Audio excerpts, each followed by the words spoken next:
الحمدللہ وکفا وسلام علی عبادہ الذین اصطفیٰ خصوصاً علی سید الرسل وخاتم الانبیاء ارسلہ بالحق بشیرا ونذیرا وداعیا الی اللہ باذنہ وسراجا منیرا اما بعد فقد قال اللہ تبارک وتعالی کما ورد فی سورۃ الانبیاء اعوذ باللہ من الشیطان الرجیم بسم اللہ الرحمن الرحیم لقد انزلنا الیکم کتابا فیہ ذکرکم افلا تعقلون، بے شک ہم نے اتاری تمہاری طرف ایک کتاب جس میں تمہارے لیے نصیحت ہے، کیا تم اتنا بھی نہیں سمجھتے؟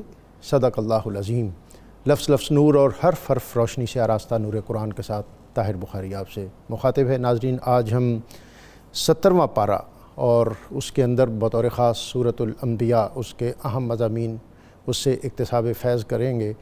انبیاء، سورۃ الانبیاء، انبیاء کی وجہ تسمیہ یہ ہے کہ اس سورت کے اندر کثرت کے ساتھ انبیاء علیہم السلام ان کا تذکرہ ہے۔ حضرت ابراہیم علیہ السلام، حضرت اسحاق، حضرت یعقوب، حضرت لوط، حضرت داؤد، حضرت سلیمان، حضرت ایوب اور اس سے قبل حضرت نوح اور دیگر انبیاء، اور بطور خاص حضرت یونس علیہ السلام کہ جب وہ تاریک رات میں پانی کی تاریکی اور پھر اس سے بھی آگے ہولناک تاریکی، مچھلی کے پیٹ کی اس وحشت اور اس تاریکی میں انہوں نے اپنے رب کو پکارا، لا الہ الا انت سبحانک انی کنت من الظالمین۔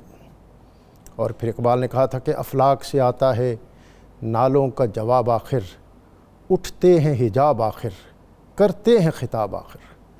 کس طرح ان کی آواز ان تاریکیوں اور تنہائیوں اور ان گہرائیوں کو عبور کرتی ہوئی اللہ رب العزت کی بارگاہ میں پہنچی، اور پھر جواب آیا فاستجبنا لہ ونجیناہ من الغم وکذالک ننجی المؤمنین۔ بس ہم نے اس کی فریاد سن لی اور اسے غم سے نجات دی، اور اسی طرح ہم ایمان والوں کو نجات دیا کرتے ہیں۔ ہم بہت سوال کرتے ہیں اپنے علماء سے، مشائخ سے، صوفیاء سے کہ ہم استغفار کس طرح کریں، ہم توبہ کس طرح کریں، کس طرح ہماری بات پایہ قبول کو پہنچے۔ تو انبیاء علیہم السلام جو اللہ تعالیٰ کے چنیدہ اور برگزیدہ لوگ ہیں، انہوں نے کس لجاجت کے ساتھ، کس اخلاص کے ساتھ، کس تندہی کے ساتھ اپنی مناجات، اپنی گزارشات اللہ رب العزت کی بارگاہ میں پیش کی۔ اور اس سے قبل سورہ اعراف میں ہم حضرت آدم علیہ السلام ان کی یہ بات اور دعا پڑھ چکے ہیں، ربنا ظلمنا انفسنا وَإِن لَّمْ تَغْفِرْ لَنَا وَتَرْحَمْنَا لَنَكُونَنَّ مِنَ الْخَاسِرِينَ، کہ اے ہمارے پروردگار، ہم نے اپنی جانوں پر ظلم کیا، اور اگر تو نے ہمیں معاف نہ کیا اور ہم پر رحم نہ کیا تو ہم خسارہ اٹھانے والوں میں سے ہو جائیں گے۔ یہ ہستیاں کس طرح بچھ کر اور ٹوٹ کر اس کی بارگاہ میں اپنا آپ پیش کرتی ہیں، یہ ہمارے لیے ایک سبق ہے کہ ہم جب اللہ رب العزت کی بارگاہ میں اپنی مناجات پیش کریں تو اس میں ہمارا طرز عمل کیسا ہونا چاہیے۔ اور یہ آیہ کریمہ جو حضرت یونس علیہ السلام کے ساتھ خصوصی نسبت کے سبب آج کی صورت میں بھی موجود ہے، اس کو ہمیں کس طرح پڑھنا ہے۔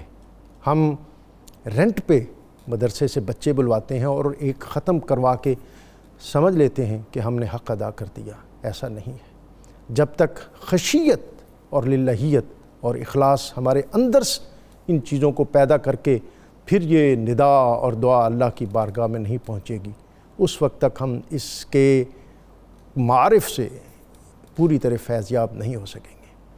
تو آج سورہ انبیاء اور سورہ انبیاء میں یہ سارے تذکرے ہم بطور خاص جانیں گے۔ اور اس سے قبل ناظرین ہم نے جو اس سے متصل صورت ہے وہ سورہ طٰہٰ ہے۔ سورہ طٰہٰ اور سورہ انبیاء اور جتنی صورتیں ان ایام میں ہم مطالعہ کر رہے ہیں وہ ساری مکی صورتیں ہیں، اور مکی صورتوں کا وہی ایک خاص انداز اور ایک خاص ماحول، اور اس میں وہی شدت، وہی شقاوت اور کفار اور مشرکین کی طرف سے وہی مزاحمت، اور جس کا ایک پیرایا اور ایک منظر اور مظہر سورہ طٰہٰ کے حوالے سے اس اعتبار سے بھی ہم دیکھتے ہیں اور جانتے ہیں کہ یہی سورہ طٰہٰ ہے کہ جو طٰہٰ ما انزلنا علیک القرآن لتشقیٰ، کہ جب حضرت عمر ابھی جب انہوں نے اسلام قبول نہیں کیا تھا، اور مکہ کے اندر آویزش بہت شدت اختیار کر گئی، اور میں نے ایک دن پہلے عرض کیا تھا کہ ان کا پارلیمنٹ ہاؤس دار الندوہ جو خانہ کعبہ سے متصل تھا، وہاں رؤساء کا ایک اجلاس ہوا اور اس میں ریزولوشن پاس ہوا کہ یہ جو تحریک ہے، یہ جو مشن اور یہ موومنٹ ہے، یہ تو گھر گھر کو خراب کر رہی ہے، باپ بیٹے سے جدا ہو رہا ہے اور بھائی بھائی کا دشمن ہے، ماں بیٹی کی بات نہیں سن رہی۔ اور پھر اسی اشتعال انگیز ماحول میں عمر فاروق خطاب کا بیٹا، مکے کا جری بہادر، انہوں نے تلوار نیام سے باہر کی اور انہوں نے کہا کہ میں اس امر کو آج ہمیشہ کے لیے ختم کیے دیتا ہوں، اور وہ تلوار لے کر نکلے۔ راستے میں کسی نے کہا کہ جس شمع کو تو گل کرنے جا رہا ہے اس کی روشنی اور نور تو تیرے گھر تک پہنچ چکا ہے، تمہارے بہنوئی سعید اور تیری بہن فاطمہ وہ تو اسلام کے نور سے خود کو آراستہ کر چکے ہیں۔ بہن اور بہنوئی کے گھر پہنچے اور پھر تشدد اور مار پیٹ، اور پھر اس کے بعد بہن کی استقامت، اور بہن نے کہا عمر غسل کر لو، تمہیں سورہ طٰہٰ کی آیات سناتی ہوں، تمہاری شقاوت دور ہو جائے گی۔ بہن نے تلاوت کی، اور پھر اقبال اس موقع پر پکار اٹھے، انہوں نے کہا ز شام ماں بروں آور سحر را، کہ اے امت مسلمہ کی خاتون، تو قوم کی ذبو حالی، اس کا ازالہ کر دے، اس کا خاتمہ کر دے۔ ز شام ماں بروں آور سحر را، پا قرآن باز خاں اہل نظر را۔ وہ کہتے ہیں کہ امت کی ذبو حالی کا خاتمہ کر دے۔ پھر اقبال کہتے ہیں کہ کس طرح خاتمہ کر دے؟ وہ کہتے ہیں کہ اے امت مسلمہ کی ماں اور خاتون، تو خود بھی قرآن پڑھ اور اپنے بچوں کو بھی قرآن پڑھا۔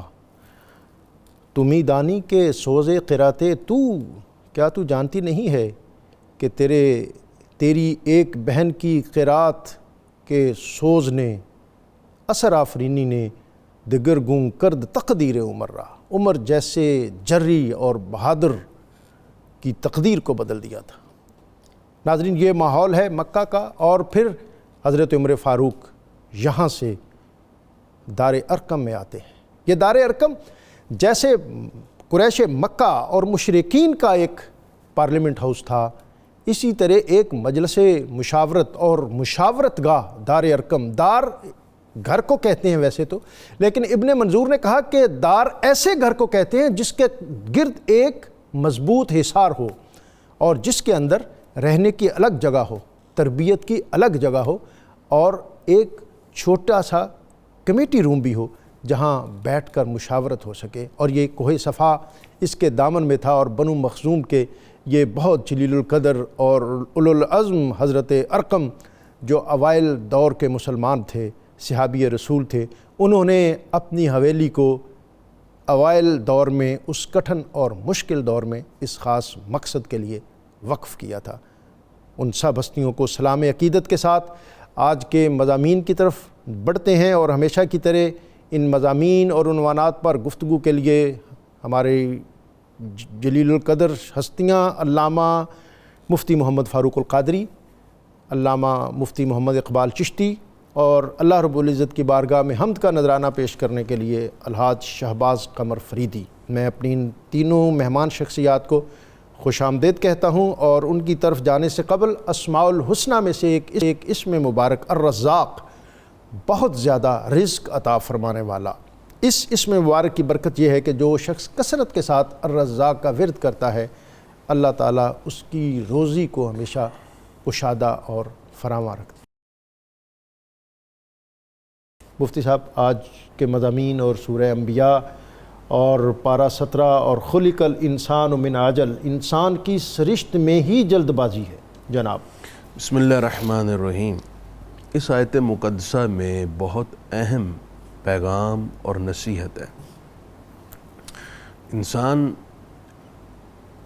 اپنی طبیعت میں جلد بازی کی زیادتی اور صبر میں کمی رکھتا ہے، جس کی وجہ سے اس کو اکثر معاملات میں ندامت اور پشیمانی کا سامنا رہتا ہے۔ بلکہ عرب کے اندر ایک محاورہ مشہور ہے کہ وہ اجلت پسندی، جلد بازی کو ام الندامات کہتے ہیں کہ ندامتوں اور شرمندگیوں کی اصل یہ جلد بازی ہے۔ اس آیت میں فرمایا گیا ہے کہ انسان کو جلد باز پیدا کیا گیا ہے۔ انسان سے مراد یہاں جنس انسان ہے کہ انسان کی خمیر میں، اس کی طبیعت میں جلد بازی ہے۔ انسان چاہتا ہے کہ جو میں سوچ رہا ہوں وہ فوراً ہو جائے، جو میں چاہ رہا ہوں وہ فوراً ہو جائے۔ اس لیے ڈاکٹر صاحب اکثر لوگوں سے آپ نے سنا ہوگا وہ دعائیں کرتے ہیں تو پھر شکوہ بھی کرتے ہیں کہ ہم نے اتنی دعائیں کی ہیں قبول ہی ہوتی نظر نہیں آ رہی۔ یہ جلد بازی ہے۔ نضر بن حارث نام کا ایک مشرک تھا مکہ مکرمہ میں، ان کا بڑا جینیس تھا، جینیس تھا۔ اس نے رسول اللہ صلی اللہ علیہ وسلم سے کہا کہ ہم نے آپ کو اور آپ کے دین کو جھٹلایا، آپ نے ہمیں بتایا ہے کہ جو میرے دین کی اور میری تکذیب کرتا ہے اس پر عذاب الہی آئے گا، تو آ کیوں نہیں رہا، لائے نا۔ تو اللہ رب العزت نے یہ آیت نازل فرمائی کہ اسے بڑی جلدی ہے کہ عذاب آ جائے۔ پھر فرمایا کہ گویا انسان کی طبیعت میں، اس کے خمیر میں ہی جلد بازی ہے۔ پھر اللہ تعالیٰ نے اپنے وعدے پورے کیے، فرمایا سأریکم آیاتی، بہت جلد تم میری نشانیاں یعنی عذاب دیکھو گے، لہذا اتنی جلدی مت مچاؤ۔ قد جعل اللہ لکل شیء قدرا، اللہ تعالیٰ نے ہر شے کا ایک وقت مقرر کر رکھا ہے، وہ اپنے وقت پر ہو کر رہے۔ اور امام غزالی نے بھی یہی کہا تھا کہ انسان کے مسائل دو وجہ سے ہیں، وقت سے پہلے چاہتا ہے اور مقدر سے زیادہ چاہتا ہے۔ مقدر سے زیادہ چاہتا ہے، بہت خوب بات ہے۔ تو پھر عذاب الہی آیا بدر کی صورت میں، مشرک جہنم واصل ہو گئے۔ ڈاکٹر صاحب اگر ہم غور کریں، ہماری سوسائٹی کے بہت سارے مسائل کا سبب جلد بازی ہے، انفرادی بھی اور اجتماعی بھی۔ اجتماعی بھی۔ انفرادی اعتبار سے آپ دیکھیں، اگر ہم گھر کے انسٹیٹیوشن کو لیں، میاں اور بیوی ان کے کلام میں اجلت ہے۔ بیوی جلد بازی کرتی ہے، بات کر دے گی، مرد اگر برداشت نہیں کرتا، اجلت میں ریئیکٹ کرے گا، جھگڑا بڑھ جائے گا، اس اجلت کی وجہ سے گھر اجڑ جاتے ہیں۔ گھر اجڑ جائے گا۔ یوں ہی آپ عبادات میں ہماری جلد بازی دیکھیں، ادھر نماز شروع کی وہ پتہ ہی نہیں چلتا سلام بھی پھیر دیا ہے، مسجد میں داخل بعد میں ہوتے ہیں، نکلنے کی پہلے سوچتے ہیں۔ اور پھر ڈاکٹر صاحب اس اجلت میں کچھ لوگ نہ رکوع پورا کرتے ہیں نہ سجدہ پورا کرتے ہیں، بلکہ میں قطع کلامی تراویح کے لیے ہم ترجیح وہاں دیتے ہیں جہاں جلدی قرآن پاک اور تراویح ختم اور 20-25 منٹ میں ختم ہو جائے، چاہے قرآن مجید کو اس طرح پڑھا جائے کہ اس کے قوانین، اس کی تجوید، اس کی ترتیل کا لحاظ نہ ہو، اور قرآن بجائے فیض دینے کے ہمیں اس سے ضرر مل رہا ہو۔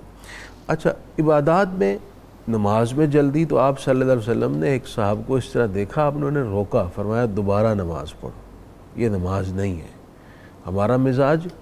اچھا، اسی طرح ہم اگر قومی سطح پر دیکھیں تو ہمارے ٹاک شوز، ہمارے حکومتی معاملات، ہمارے اجتماعی معاملات شاہد ہیں۔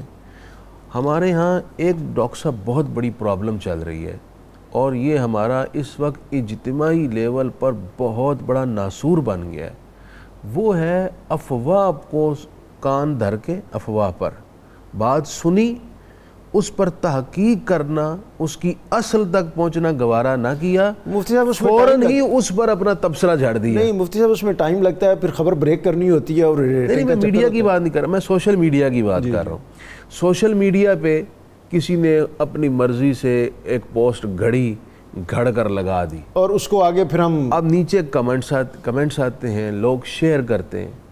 یہ بھی ایک جلد بازی ہے کہ آپ نے کسی خبر کی تحقیق نہ کی، توثیق نہ کی، اس آدمی کی تذلیل کر دی جس سے متعلق یہ خبر تھی، اور پھر ایک وقت آتا ہے جا کر پتہ چلتا ہے ایسی تو کوئی کہانی کوئی نہیں تھی۔ افواہوں کے بازار گرم ہے، جس سے فساد بپا ہے، جس سے نفرتیں پل رہی ہیں، اور اس سب کا سبب ہے جلد بازی اور اپنی ذاتی اغراض۔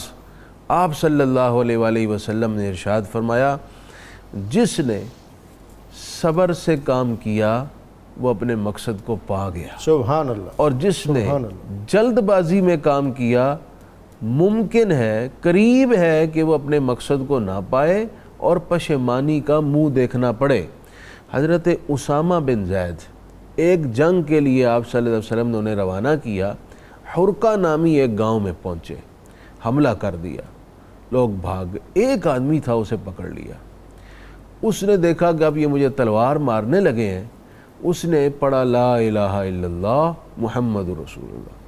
حضرت اسامہ نے پھر بھی اسے مار دیا. واپسی پر جناب رسالت آپ صلی اللہ علیہ وسلم کی خدمت میں آئے، یہ بات سنائی تو حضور علیہ السلام نے ارشاد فرمایا جس شخص نے لا الہ الا اللہ محمد رسول اللہ پڑھ لیا تم نے اسے بھی مار ڈالا. اللہ اکبر. انہوں نے عرض کی یا رسول اللہ وہ میری تلوار سے بچنے کے لیے ایسا کر رہا تھا، لیکن حضور نے پھر بھی یہی بات فرمائی ہمیں حل شققت قلبہ، کیا آپ نے اس کا دل چیر کر دیکھا تھا؟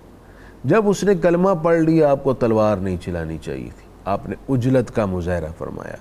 عجلت ڈاکٹر صاحب جس کام میں بھی ہے ندامت ہے، اور جس کام میں صبر ہے، دانش مندی ہے، عقل و شعور ہے اور پوری حکمت کے ساتھ کام کیا جائے وہ کام ہو بھی جاتا ہے اور اس کے نتائج بھی اچھے نکلتے ہیں.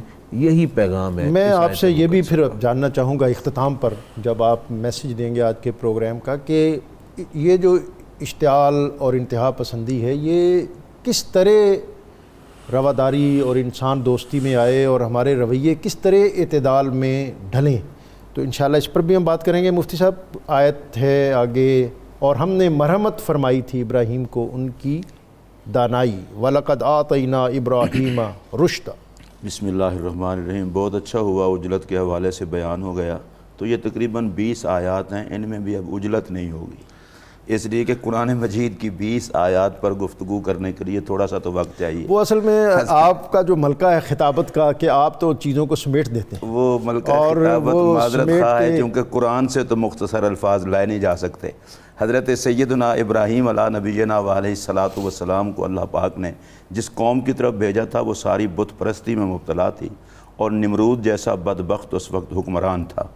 پہلا سبق یہ ہے کہ حضرت ابراہیم علیہ السلام تنہا پوری قوم کے نظریے کے خلاف کھڑے ہوتے ہیں، لیکن آپ اللہ کی بارگاہ میں یہ نہیں عرض کرتے یا اللہ وہ پوری قوم ہے، فوج ہے، حکومت ہے، بلکہ جس طرح اللہ نے حکم دیا آپ نے اس قوم کو کہا کہ یہ بت پرستی تم کیوں کرتے ہو. اس سے ہمیں سبق یہ ملتا ہے کہ پیغام حق کے لیے جب بندہ کھڑا ہو تو وسائل کو نہ دیکھے، اللہ کی ذات پر نظر رکھے. سبحان اللہ. حضرت سیدنا ابراہیم علیہ السلام نے انہیں کہا کہ یہ جو کچھ تم کرتے ہو یہ ٹھیک نہیں ہے. انہوں نے کہا نہیں، ہم نے تو اپنے آباء و اجداد کو اسی طرح کرتے دیکھا ہے تو ہم تو اسی طرح کریں گے. سیدنا ابراہیم علیہ السلام نے انہیں فرمایا تمہارے آباء و اجداد بھی گمراہی کے طریقے پر تھے اور تم بھی گمراہی کے طریقے پر ہو. اچھا یہاں پر بعض لوگ کہتے ہیں جی یہ پچھلوں کو سند نہیں بنانا چاہیے، پچھلوں کو سند نہیں بنانا چاہیے. اگر پچھلے بدبخت ہوں تو سند نہیں بنانا چاہیے، اور اگر بندے کے بڑے نیک ہوں تو ان کو سند بنایا جا سکتا ہے. بڑے دکھ کی بات یہ ہے کہ بدبختوں والی چیزیں خوش بختوں پر بھی لوگ لاگو کرتے ہیں. پھر حضرت سیدنا ابراہیم علیہ السلام نے انہیں کہا کہ یہ بت پرستی ٹھیک نہیں ہے. خیر حضرت ابراہیم علیہ السلام کے سمجھانے کا انداز ایسا تھا کہ آپ نے کوئی وجہ چھوڑی نہیں جس وجہ سے کہ ان کے ذہن پر دستک نہ دی جائے. آپ نے انہیں فرمایا کہ ایسی چیزوں کی کیوں عبادت کرتے ہو جو تمہیں نہ نفع دیتی ہیں نہ نقصان. یہ بت نہ نفع دے سکتے ہیں نہ نقصان. مجھے دکھ ہے اس بات کا کہ بعض لوگ یہی آیتیں پڑھ کر نبیوں اور ولیوں پر فٹ کرتے ہیں، حالانکہ بتوں سے دشمنی کرنا ضروری ہے. انبیاء کرام اور اولیاء کرام کی اتباع ضروری ہے. انبیاء کی اتباع تو فرض ہے اور ولیوں کے طریقے پر چلنا بھی بہت اچھی بات ہے. اسی طرح بتوں کی دشمنی فائدہ دیتی ہے، اور جو نبی کا دشمن ہوگا، ولی کا دشمن ہوگا، اس کا تو اللہ سے اعلان جنگ ہوگا. حضرت سیدنا ابراہیم علیہ السلام موقع کی تلاش میں رہے اور انہیں سمجھاتے رہے وقتاً فوقتاً. یہ قوم جاتی تھی میلے پر گئی اور حضرت ابراہیم علیہ السلام تشریف نہ لے گئے. حضرت ابراہیم علیہ السلام نے وہ بت خانے میں جلوہ گر ہو کر سارے چھوٹے چھوٹے بت توڑے، اور جو بڑا بت تھا اس کے کندھے پر کلہاڑا رکھ دیا اور آپ واپس تشریف لائے. یہ سارے واپس آئے. انہوں نے دیکھا کہ یہ بتوں کے ساتھ کس نے کیا ہے، تو وہ بولے ایک ہی بندہ ہے جس کو بت اچھے نہیں لگتے اور اس کا نام ابراہیم ہے. اب نمرود نے کہا کہ ان کو لایا جائے بھرے مجمع میں تاکہ ہم فیصلہ کرتے ہیں. ابراہیم علیہ السلام کو پھر موقع مل گیا اجتماع کا. آپ نے کہا مجھ سے کیوں پوچھتے ہو؟ انکار نہیں کیا کہ میں نے نہیں توڑے. وہ بڑے سے پوچھو، اس کو غصہ آ گیا ہوگا کہ آپ میری پوجا کرتے ہو ساتھ ان کی بھی کرتے ہو، تو بڑا چھوٹوں کو برداشت نہیں کرتا، اور جو آلہ ہے وہ بھی اس کے پاس موجود ہے، ہاں آلہ بھی اس کے پاس موجود ہے۔ اچھا یہ بھی بڑی بیماری ہے کہ بڑے چھوٹوں کو برداشت کریں، یہ بڑا مشکل مسئلہ ہوتا ہے۔ ابراہیم علیہ السلام نے وہی بات کی جو نمرود اور اس کے چیلے اس بات کو سمجھتے تھے۔ انہوں نے کہا ابراہیم تم سمجھتے بھی ہو کہ یہ سنتے بھی نہیں بولتے بھی نہیں۔ ابراہیم علیہ السلام نے پھر ان کے ضمیر پر دستک دی، افسوس ہے تم پر، ان کی عبادت کرتے ہو جو نہ سنتے ہیں نہ دیکھتے ہیں، جو اپنے آپ کو نہیں بچا سکتے وہ تمہیں کیا فائدہ دیں گے۔ اچھا بجائے اس کے کہ وہ اس پر شرمندہ ہوتے نادم ہوتے، انہوں نے الٹا بت پرستی پر اڑے رہنے کو ترجیح دی اور انہیں کہا کہ ہم اپنے خداؤں کی ہمیں مدد کرنی چاہیے۔ اب یہ دیکھیں انسان کتنا گمراہ ہوتا ہے انبیاء کو چھوڑ کر، وحی کی تعلیم کو چھوڑ کر، کہ جن کو ہاتھوں سے بنایا تھا، جن کی حفاظت اپنے ذمہ ہے، انہیں خدا بنانے لگا ہے۔ اور ابراہیم علیہ السلام یہ بتا رہے تھے اللہ کے بندو، رب وہ ہے جس نے ہمیں پیدا کیا ہے، جو ہمیں زندگی دیتا ہے، موت دیتا ہے، رزق دیتا ہے۔ پھر یہ طے پایا کہ اس طرح کرتے ہیں آگ جلائی جائے اور آگ جلا کے جناب ابراہیم علیہ السلام کو اس آگ میں ڈالا جائے۔ اللہ کے پیارے ابراہیم علیہ السلام کو پھر آگ میں ڈالا جاتا ہے، اور وجہ اس کی کیا ہے کہ وہ کہتے ہیں اللہ ایک ہے۔ جناب ابراہیم علیہ السلام آگ میں جانے لگے تو فرشتے آپ کی خدمت میں حاضر ہوتے ہیں، فرشتوں کو اجازت مل گئی اللہ کی طرف سے کہ تم جاؤ جناب ابراہیم کی جو خدمت کر سکتے ہو۔ ہوا والے فرشتے آتے ہیں، پانی والے آتے ہیں ہم کی مدد کریں۔ ابراہیم علیہ السلام نے فرمایا نہیں، مجھے تمہاری مدد کی کوئی ضرورت نہیں، اس لیے کہ امتحان کا وقت تھا۔ حتیٰ کہ جناب جبرائیل امین حاضر ہوئے، عرض کی اے اللہ کے خلیل آپ آگ میں جا رہے ہیں، تو آپ نے فرمایا جبرائیل میرے خالق کو نہیں پتہ کہ میں آگ میں جا رہا ہوں؟ تو نے کہا جا رہے ہیں آپ اللہ سے عرض تو کریں۔ فرمایا نہیں، میرا رب جس بات پہ راضی ہے میں اسی بات پہ راضی ہوں۔ اس سے ہمیں یہ بھی درس ملتا ہے کہ جو اولو العزم شخصیات ہوتی ہیں وہ اپنی خوشی نہیں دیکھتی، وہ مالک کی خوشی دیکھتی ہیں۔ اور میں ذرا بات مکمل کر لوں ڈاکٹر صاحب، حضرت ابراہیم علیہ السلام آگ میں جانے کو آپ نے ترجیح دی، لیکن اللہ پاک نے جب اللہ کی رضا کے لیے جناب ابراہیم آگ میں گئے اور حوصلے کے ساتھ گئے تو اللہ نے آگ کو گلزار بنا دیا، آگ نقصان نہ پہنچا سکی۔ اس سے ہمیں درس یہ ملتا ہے جن کو خدا پر اعتماد ہوتا ہے، خدا کی رضا کے لیے وہ کسی امتحان سے دوچار ہوتے ہیں تو مالک کو مدد کرنا بھی آتی ہے۔ آج کے موضوعات ہیں جی، آپ نے جو آیت مقدسہ ذکر فرمائی ہے، یہ آیت نمبر 78، اس میں حضرت داؤد اور سلیمان علیہ السلام کا ایک واقعہ ہے۔ داؤد علیہ السلام والد ہیں اور بادشاہ مملکت ہیں۔ آپ کی خدمت میں کچھ لوگ آئے اور انہوں نے اپنا ایک مسئلہ پیش کیا۔ وہ مسئلہ یہ تھا کہ ایک شخص نے اپنی زمین پر کاشت کیا، اس کی کھیتی پک گئی، تو دوسرے آدمی کی بکریاں رات کے وقت اس کے کھیت میں داخل ہوئیں اور اس کی کھیتی کو اجاڑ دیا۔ اب وہ جو کھیت کا مالک تھا اس نے صبح اپنی کھیت کا حال دیکھا، بڑا پریشان ہوا، تو اپنی یہ والی تکلیف لے کر حضرت داؤد کی خدمت میں آیا۔ اس وقت حضرت سلیمان علیہ السلام کی عمر تھی صرف 11 سال، لیکن علم میں اور عقل و دانش میں وہ اپنے سارے بھائیوں سے آگے تھے۔ اللہ حضرت داؤد علیہ السلام کے کل 12 بیٹے تھے، ان میں سلیمان علیہ السلام سب سے زیادہ، حالانکہ سب سے چھوٹے تھے، غالباً 11 سال عمر تھی، لیکن علم و دانش میں سب سے فائق تھے۔ سبحان اللہ۔ حضرت داؤد علیہ السلام نے یہ فیصلہ فرمایا کہ چونکہ اس کی کھیتی کا نقصان ہوا ہے اور جتنا نقصان ہوا ہے تقریباً اتنے کی ہی تمہاری بکریاں ہیں، لہذا تمہاری ساری بکریاں کھیت کے مالک کو دے دی جائیں۔ حضرت سلیمان علیہ السلام نے جب یہ سنا تو کہا والد گرامی مرتبہ اگر اجازت دیں تو میں اس سے ایک اور صورت آپ کو پیش کروں، ہو سکتا ہے آپ کو زیادہ بہتر لگے۔ ایک سجیشن میں بھی پیش کروں۔ میں پیش کرتا ہوں۔ حضرت سلیمان علیہ السلام کو اجازت ہوئی تو آپ نے فرمایا اس کی صورت یہ ہے کہ جو بکریاں ہیں وہ فی الوقت حوالے کی جائیں کھیت کے مالک کے پاس، وہ ان سے دودھ کا استفادہ کرے، اور جس کی بکریاں تھیں وہ کھیت کو دوبارہ تیار کرے۔ واہ۔ جب وہ کھیتی تیار ہو جائے جتنی اس وقت تھی تو وہ بکریاں اپنی واپس لے لے گا، کھیت اس کے مالک کو مل جائے۔ حضرت داؤد علیہ السلام نے یہ سنا، بہت خوش ہوئے، سبحان اللہ، بہت خوش ہوئے، اور حضرت سلیمان کی بہت تعریف فرمائی۔ والد ہوتا ہی ایسا ہے ڈاکٹر صاحب، اور یہی ایک ہستی ہوتی ہے والد کی پر خوش ہوتا ہے، جو خوش ہوتا ہے اور ہر باپ کی یہ خواہش ہوتی ہے میری اولاد مجھ سے بھی آگے بڑھ جائے۔ حضرت عبداللہ بن عمر نے جب ایک مرتبہ دربار رسالت میں ایک ہونے والے سوال کے جواب کے بارے میں اپنے والد سے کہا جی مجھے اس کا جواب آتا تھا لیکن اکابر صحابہ کے احترام میں میں بولا نہیں. یہ بھی ایک احترام. تو حضرت عمر نے کہا تھا کہ اگر آپ جواب دیتے تو عمر کا سر اور اونچا. اللہ اکبر. مفتی صاحب اس سے آگے جو حضرت سلمان علیہ السلام ہواؤں کو مسخر کر دیا گیا آپ کے لیے. جی حضرت سلیمان علیہ السلام کو اللہ تعالیٰ نے بڑی بادشاہت اور بڑی حکومت عطا فرمائی تھی. اسی میں سے ایک یہ ہے کہ آپ کے لیے ہوا مسخر تھی اور آپ نے جہاں تشریف لے جانا ہوتا ہوا میں آپ تشریف لے جاتے اور اللہ کے فضل و کرم سے امور سلطنت نمٹانے کے بعد پھر آپ واپس تشریف لاتے تو ہوا ان کے لیے مسخر ہوتی. سبحان اللہ. ایک اور جگہ پر قرآن مجید میں کہا گیا کہ حضرت سلیمان علیہ السلام کا اسی طرح لشکر جا رہا تھا تو چیونٹی نے کہا تھا کہ بلوں میں گھس جاؤ ایسا نہ ہو کہ جناب سلیمان کا لشکر روند ڈالے. تو قرآن مجید میں فتبسم ضاحکا من قولہا حضرت سلیمان علیہ السلام ان کی بات کو سن کر کھل کر کے مسکرائے. اب دیکھیں جی چونٹی کی بات کو اللہ کے نبی نے سن لیا اور وہ بھی ہوا اور فضا میں جلوہ گر تھے. اس سے ہمیں یہ بھی درس ملتا ہے کہ اللہ نے اپنے نبیوں کو جو پاورز دی ہوتی ہے وہ انسانی عقل سے اوپر کی ہوتی ہیں. اللہ جتنی قدرت کا مظاہرہ کرتے ہوئے انہیں شانیں دے سکتا ہے اتنی شانیں انہیں عطا فرماتا ہے. جناب سلیمان علیہ السلام کے لیے ہوا مسخر تھی اور ہمارے آقا و مولا صلی اللہ علیہ وسلم کے لیے بھی کائنات کی ہر چیز مسخر تھی. آپ کے فضائل کو اس حوالے سے گنا ہی نہیں جا سکتا, شمار ہی نہیں کیا جا سکتا. سبحان اللہ. اور آیت 83 اور 84 صبر ایوب و ایوب اذ نادی ربہ بہت اہم آیت ہے اور ہمارے جو معاشرتی حالات ہیں اور جس قدر تکلیفوں کا ہمیں سامنا رہتا ہے اس آیت میں بڑی نصیحت ہے.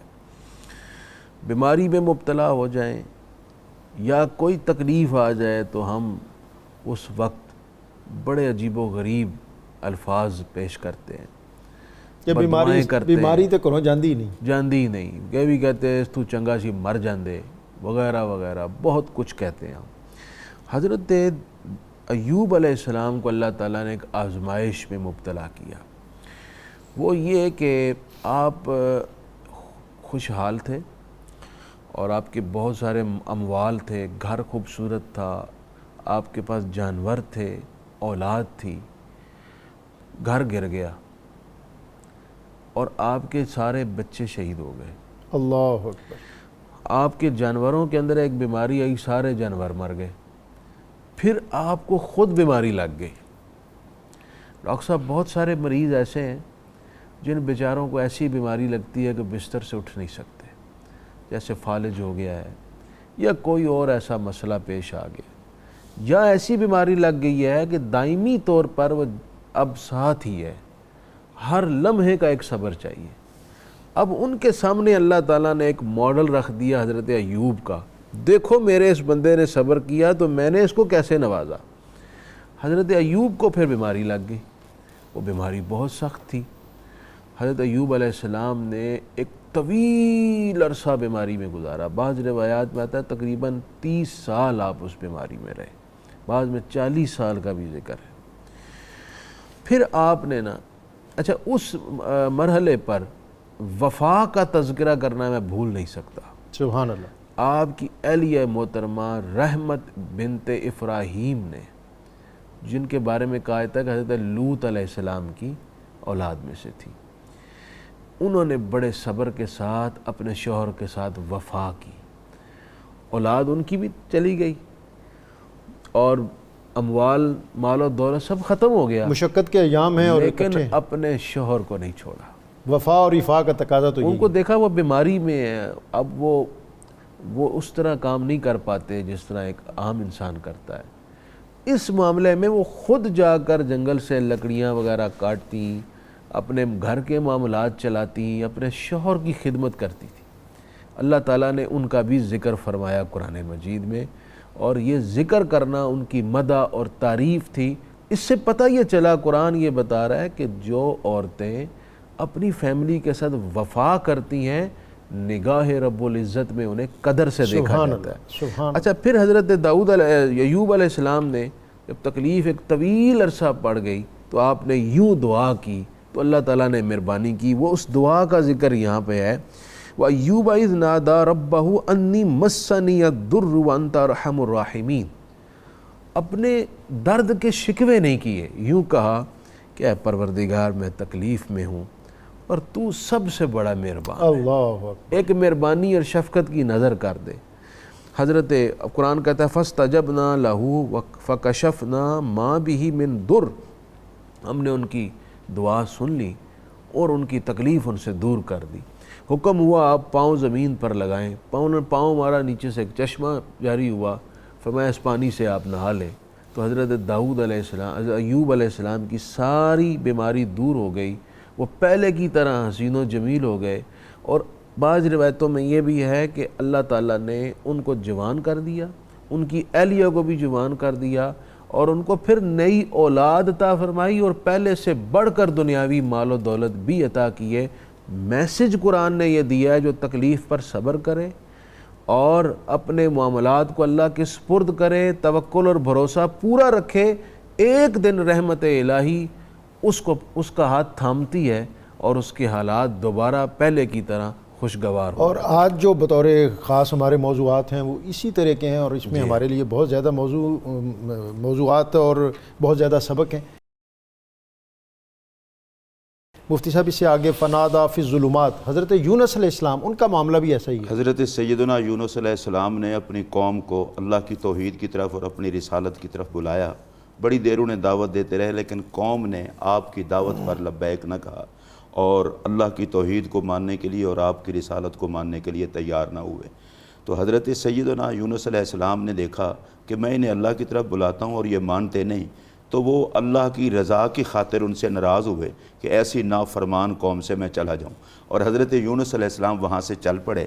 لیکن آپ نے یہ سوچا چونکہ میں اللہ کی رضا کے لیے ناراضگی کر کے یہاں سے جا رہا ہوں تو اللہ کی طرف سے کوئی ایسا معاملہ مجھے پیش نہیں آئے گا، لیکن چونکہ آپ نے انتظار نہیں فرمایا کہ اللہ کی طرف سے آرڈر ہوتا ہے ہجرت کا تو پھر ہجرت کرتے، اگر آرڈر نہ ہوتا تو نہ کرتے۔ بہرحال ان پر یہ امتحان آنا تھا۔ مختصر کرتا ہوں کہ حضرت یونس علیہ السلام مچھلی کے پیٹ میں چلے گئے اور مچھلی کے پیٹ میں جا کر ان تاریکیوں میں اللہ کی بارگاہ میں دعا کی، لا الہ الا انت سبحانک انی کنت من الظالمین۔ ڈاکٹر صاحب یہاں ایک بڑی قابل توجہ بات یہ ہے، بہت سارے لوگ یہ ہیں جو قرآن کے لفظوں کو لے کر کے، اور یہ ظاہر بین لوگ کہتے ہیں دیکھو نا نبی نے اپنے یہ لفظ استعمال کیا ہے، کسی کو اجازت نہیں ہے کہ یہ لفظ کوئی نبی کے لیے استعمال کرے اور نبی کو ان لفظوں سے یاد کرے، ایمان جاتا رہے گا۔ یہ انہی کا مقام ہے، یہ انہی کا مقام ہے۔ وہ اللہ کی بارگاہ میں بندہ جو بھی عاجزی کرے اس کی عاجزی کو پکڑ کے آپ تو نہیں کہہ سکتے حضرت آدم علیہ السلام ربنا ظلمنا کہیں تو اب کسی کی جرت ہے کہ نبی کی طرف ظلم کی نسبت کرے، یا حضرت یونس علیہ السلام نے جیسے کی ہے تو اللہ تعالیٰ نے کرم کیا، ان کی دعا کو قبول فرمایا۔ آپ نے ابھی پہلے بات کی تھی، میں اس پر نبی پاک علیہ السلام کے ایک دو فرمان عرض کرنا چاہتا ہوں۔ حضور علیہ السلام کا فرمان ہے، اے صحابہ میں تمہیں ایسا اللہ کا اسم اعظم نہ بتا دوں کہ اس کو پڑھ کے جو دعا کرو قبول ہو اور جو مانگو وہ تمہیں عطا کیا جائے۔ صحابہ نے عرض کی یا رسول اللہ ضرور بتا دیں۔ سرکار نے فرمایا وہ جناب یوسف کی دعا، جناب یونس علیہ السلام کی دعا ہے، لا الہ الا انت سبحانک انی کنت من الظالمین۔ اور نبی پاک علیہ السلام کا ارشاد گرامی ہے، اگر کوئی بیمار آدمی اس کو 40 مرتبہ پڑھ لے، لا الہ الا انت سبحانک انی کنت من الظالمین، اور پھر اللہ کی بارگاہ میں دعا کرے، اگر اس مرض میں اسے موت آ گئی تو موت شہادت کی ہوگی، اور اگر وہ ٹھیک ہو گیا تو اس دعا کی برکت سے اللہ اس کے سارے گناہوں کو معاف کر دے گا۔ ایک بات کی طرف میں توجہ دلاؤں گا، یہ خود پڑھنا چاہیے، خلوص دل سے دعا کرنی چاہیے۔ اچھا ہمارے ہاں ایک اچھا رواج ہے، طلباء کو بلایا جاتا ہے اور طلباء کو بلا کے یہ آیت پڑھوائی جاتی ہے 70,000 مرتبہ بھی، جیسے بزرگ بتاتے ہیں۔ یہ جو بلانے میں ایک حکمت یہ ہے کہ طلباء جس گھر میں جاتے ہیں وہاں خدا کی رحمت جاتی ہے، دوسری طلباء کی دعا کو اللہ رد نہیں فرماتا۔ طلباء کو بلا کر پڑھوائیں، طلباء کی خدمت کریں، طلباء کو خوش کریں، یہ اپنی جگہ، لیکن خود بھی پڑھیں۔ ہمارے ہاں اب عادت یہ پڑ گئی ہے کہ ہم اپنی زندگی میں بھی صرف ایصال ثواب کے ہی قائل ہیں۔ ایصال ثواب بھی ہونا چاہیے، کسی سے دعا بھی کروانی چاہیے، لیکن ایک بندہ اپنے دکھ درد کو جس خلوص نیت کے ساتھ اللہ کی بارگاہ میں خود پیش کر سکتا ہے، یہ اسی کا اپنا انداز ہے۔ اور آخری بات میں یہ عرض کروں گا کہ رب سے دعا کرتے ہوئے کبھی یہ نہیں سوچنا چاہیے کہ دعا قبول نہیں ہوئی۔ اللہ تبارک و تعالیٰ بندے کی دعاؤں کو رد نہیں کرتا، اس کی اپنی حکمت ہے۔ بندہ بعض دفعہ مانگ رہا ہوتا ہے، اس کے لیے کچھ وہ چیز بہتر نہیں ہوتی تو اللہ اسے نیکیوں کے پلڑے میں اس کی دعا کو رکھ دیتا ہے، اور جو بہتر ہوتا ہے اللہ وہ عطا فرماتا ہے۔ تو لا الہ الا انت سبحانک انی کنت من الظالمین، اس کا ورد کرنے والا اللہ کے فضل سے ہر قسم کی بلاؤں اور وباؤں سے محفوظ رہے گا۔ بہت شکریہ مفتی صاحب، بالکل اختتامی لمحے ہیں، اور وما ارسلناک الا رحمۃ للعالمین۔ محبوب ہم نے آپ کو تمام عالمین کے لیے رحمت بنا کر بھیجا۔ یہ آیت مقدسہ شان محمدی کے بیان میں انتہائی جامعیت سبحان اللہ، سبحان اللہ۔ اس میں حسن محمدی کا ذکر بھی ہے، کمالات محمدیہ کا اجتماع بھی ہے۔ اللہ رب العزت نے اس آیت میں اپنے حبیب کی شانوں کو سمویا ہے، اور یہ اس خالق کی ہی شان ہے، وہی ایسا بیان کر سکتا تھا۔ دیکھیں اللہ تعالیٰ نے اپنے حبیب کی وسعت رحمت اور رحمت عامہ کو بیان کیا، فرمایا کہ میرے حبیب تمام عالمین کے لیے رحمت ہے، یعنی تمام عالم اللہ کے سوا ہر چیز عالم ہے۔ تو اس آیت کے تناظر میں معلوم یہ ہوا، انبیاء ہوں، ملائکہ ہوں، جنات ہوں، انسان ہوں، مسلمان ہوں، کافر ہوں، نباتات ہوں، اشجار ہوں، احجار ہوں، ما تحت ہوں، ما فوق ہوں، سبحان اللہ۔ کل عالمین اور کل کائنات کے لیے سراپا رحمت جناب مصطفیٰ کریم علیہ السلام کی ذات والا ہے۔ پھر رحمت مصطفی کا عالم یہ ہے کہ آپ صلی اللہ علیہ وآلہ وسلم کے وجود سے علم اور شعور پھیلا، سبحان اللہ۔ ہدایت اور نور پھیلا۔ آپ کی ذات کا فیضان جس طرح اس دور میں تھا جب نور محمدی چمکا، آج بھی ہے، اور صبح قیامت تک نہیں بلکہ بعد از قیامت بھی ہوگا۔ تک بھی ہوگا اور مجھے انشاءاللہ۔ آخری جملہ کہنے دیجئے، میرے مصطفیٰ کریم صلی اللہ علیہ وسلم کی یہ رحمت ہی ہے۔ اللہ نے خود اپنے حبیب کی رحمت کو قرآن میں پھیلا پھیلا کر بتایا، فرمایا سورہ توبہ میں، عزیز علیہ ما عنتم، تکلیف تمہیں پہنچتی ہے، اس کا درد میرے حبیب محسوس کرتے ہیں۔ سبحان اللہ۔ اور حریص حالی نے علیکم، تمہیں بھلائی پہنچے، تم کامیاب ہو جاؤ، اس کی چاہت ہمارے حبیب سبحان رکھتے ہیں۔ اللہ، سبحان اللہ۔ بالمومنین رؤوف الرحیم، اور ہمارے حبیب مومنوں پر بڑے ہی رحیم اور مہربان ہیں۔ بہت شکریہ۔ یہ موضوع ہی ایسا ہے کہ جس پہ بات کرنے کو اور بات سننے کو بھی بہت زیادہ جی چاہتا ہے، اور حالی نے پھر اس کو سمیٹ دیا تھا کہ وہ نبیوں میں رحمت لقب پانے والا، مرادیں غریبوں کی بر لانے والا، مصیبت میں غیروں کے کام آنے والا، وہ اپنے پرائے کا غم کھانے والا۔ قلم تمام ہوا اور مدح باقی ہے۔ سفینہ چاہیے اس بحر بے کراں کے لیے۔ میں بہت شکر گزار ہوں اپنے اسکالرز کا، علماء کا، اور مفتی اقبال چشتی صاحب نے اپنے اختتام پر تھوڑی میری تصحیح بھی فرما دی کہ مدارس سے طلباء کو بلانا اور ان سے آیہ کریمہ کا پڑھانا یہ باعث خیر ہے، لیکن خود لا تعلق ہو کے کرسی پر کلف والے کپڑے پہن کے ٹانگ پہ ٹانگ دھر کے بیٹھنا جس سے ان پڑھنے والوں کی تحقیر ہو، یہ بھی ہمارے دین کے مزاج سے مطابقت نہیں رکھتا۔ اور اس میں اعظم اس کو انہوں نے اپنی اختتامی گفتگو میں کہہ کر ہمارے لیے رہنمائی اور روشنی بھی دے دی۔ اور اگر کوئی بیمار ہو، یہ آج کا یہ بھی وظیفہ جان لیں، اگر کوئی بیمار ہو تو اس کو 40 مرتبہ پڑھے اور خشوع و خضوع اور للہیت کے ساتھ پڑھے، تو اللہ تعالیٰ اس کی جو مصیبت اور مرض ہے اس سے اس کو رہائی عطا کرتا ہے۔ علماء کے شکریہ کے ساتھ آج کا وظیفہ سبحان اللہ وبحمدہ سبحان اللہ العظیم۔ جو شخص نماز فجر کی سنتوں کے بعد اور فرائض سے پہلے 100 بار اس کو پڑھے، اللہ تعالیٰ اس کے رزق میں برکت عطا فرماتا ہے۔ یعنی پڑھنے کا مطلب یہ صرف ایک دن نہ پڑھے، اس کو معمول بنا لے، اور بہت زیادہ وقت بھی اس پہ نہیں صرف ہوتا۔ اللہ رب العزت کی بارگاہ میں حمد کا نذرانہ، اور الحاج شہباز قمر فریدی۔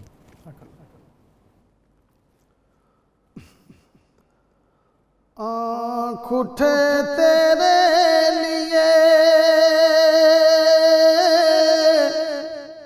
کھلتے ہیں لب تیرے لیے،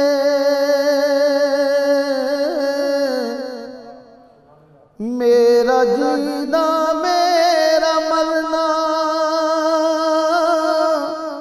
میرے رب تیرے لیے، دائرہ تیری رضا پر کار میری زندگی، ہر تمنا ہر ارادہ ہر طلب تیرے لیے، میرا جینا میرا مرنا میرے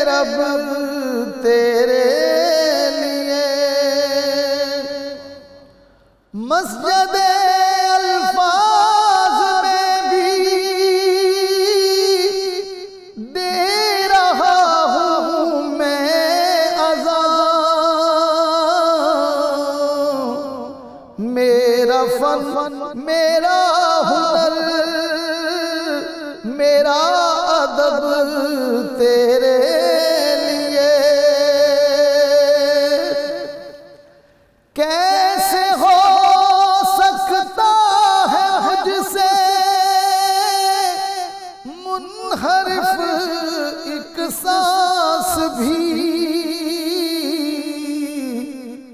وقف میں نے کر دیا خود کو جب تیرے لیے. میرا جینا میرا مرنا میرے رب تیرے لیے. روشنی ہو یا اندھیرا تجھ سے میں غافل نہیں. میرا دل تیرے لیے ہے میری شب تیرے لیے. میرا جینا میں